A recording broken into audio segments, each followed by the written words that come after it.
Fibermaxxing is blowing up on social media. TikTokers are bragging about eating 30, 40, even 50 grams of fiber a day. Some call it the ultimate hack for weight loss, gut health, and even glowing skin.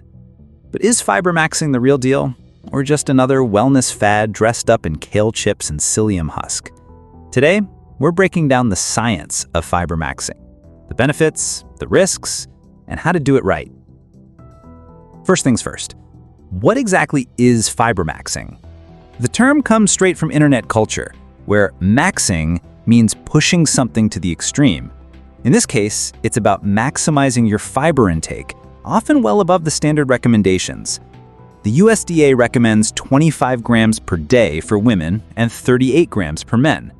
Most Americans don't even come close, averaging about 15 grams daily. Fibermaxxing enthusiasts? They're aiming for 30 to 50 grams a day, sometimes more, through fiber-rich foods, supplements, or both. Let's break that down.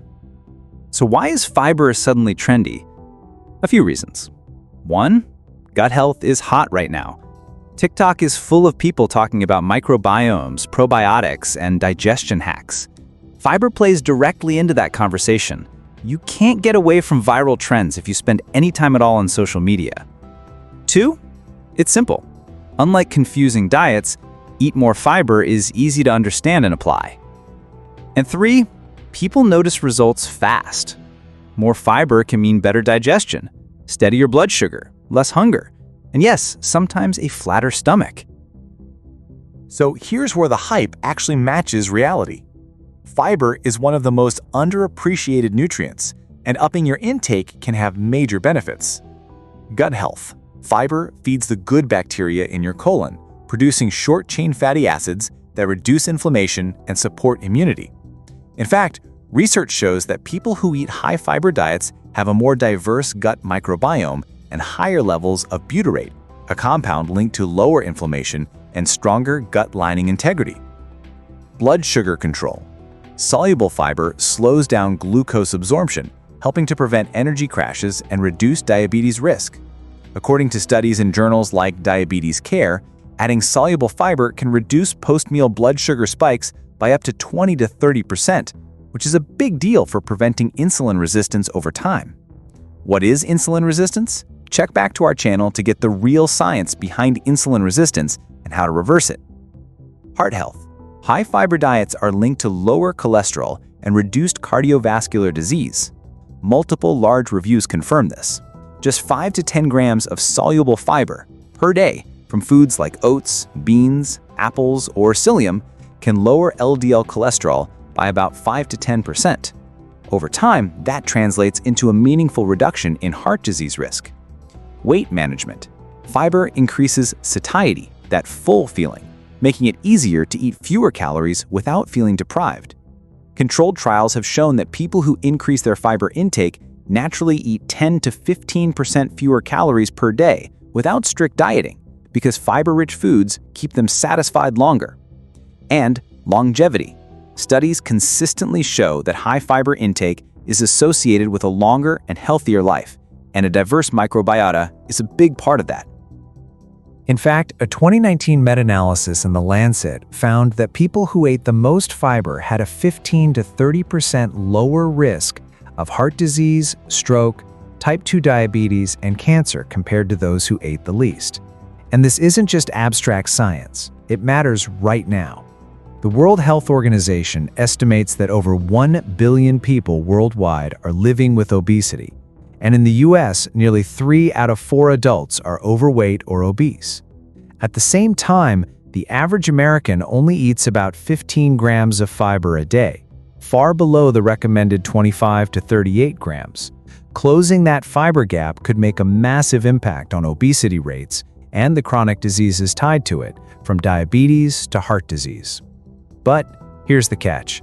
Fibermaxxing isn't without its downsides, especially if you go from low fiber to super high fiber overnight. Digestive distress. Gas, bloating, cramping, and even diarrhea are common when people suddenly load up on fiber. This can be very disruptive to everyday life in sudden, uncomfortable ways. Nutrient interference. Excess fiber can block absorption of some minerals like iron, zinc, and calcium, though this is more of a risk at very high intakes. Supplements versus food. Relying on fiber powders or gummies won't give you the same benefits as whole foods, which come with vitamins, minerals, and phytonutrients. The key is balance and gradual change. Your gut bacteria need time to adjust to higher fiber levels. How can I Fibermax safely, you ask? If you want to experiment with Fibermaxxing, here's how to do it the smart way. 1. Increase slowly. Add 5 grams at a time over the course of weeks, or at the very least, a few days. 2. Hydrate. Fiber absorbs water, so you need to drink more to keep digestion moving. 3. Diversify sources. Don't just eat oats and call it a day. Aim for a mix of fruits, vegetables, whole grains, beans, nuts, and seeds. 4. Watch your body. If you're feeling constantly bloated or uncomfortable, ease back. More isn't always better and can lead you down a road of discomfort and embarrassment. 5. Fiber supplements like psyllium husk, inulin, or acacia fiber can definitely play a role, especially for people who struggle to hit their fiber goals through food alone. They're convenient, easy to mix into water or smoothies, and research shows they can help lower cholesterol, improve regularity, and support blood sugar control. But here's the thing. Supplements don't replace the full package you get from whole foods.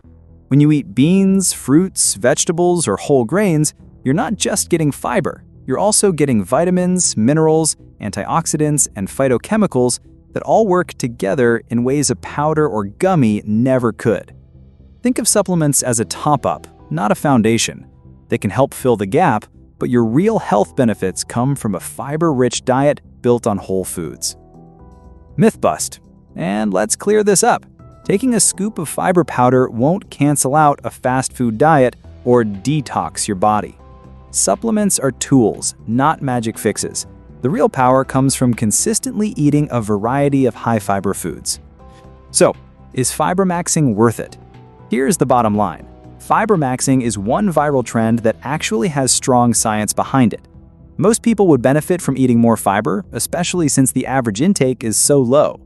But don't chase extreme numbers just for bragging rights. Going from 15 grams a day to 50 overnight is a recipe for bathroom misery.